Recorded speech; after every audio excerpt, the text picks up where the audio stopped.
এখন আমরা শিখবো হলো ম্যাথ। আমরা জানি নিউটনের মাথায় আপেল পড়ছিল দেখে ও সূত্র আবিষ্কার করছে। যদি নিউটনের মাথায় আইফোন পড়তো তাইলে নিউটন কি করতো?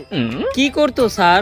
তাইলে নিউটন টিকটক করতো, স্লো মোশনে ভিডিও বানাইতো, ইনস্টাগ্রামে দেন আসতো, ছোট ইউজার কাছে সাপোর্ট চাইতো, ছাগল গ্রুপে দেয় জয়েন হইতো। কপাল ভালো যে নিউটনের মাথায় আইফোন পড়ে নাই, তাই আমরা এই সূত্রগুলো পাইছি। তাই আজকে আমি এই নিউটনের সূত্র অবলম্বন করে অনেক কঠিন একটা জিনিস তোমার করে শিখামু, যোগ বিয়োগ। যোগ বিয়োগ করতে আবার নিউটনের সূত্র লাগে?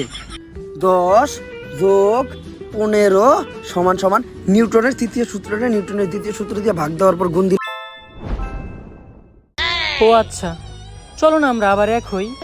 এখন তুমি আমার আই লাভ ইউ কইতে পারবা? হ পারমু। দেখছ, যত বড় বাগই হোক গার্লফ্রেন্ডের সামনে বিলাই। তাইলে তুমি আমার এখনই আই লাভ ইউ কও, কিন্তু চাইনাতে। চাইনাতে তো আমি আই লাভ ইউ করতে পারি না।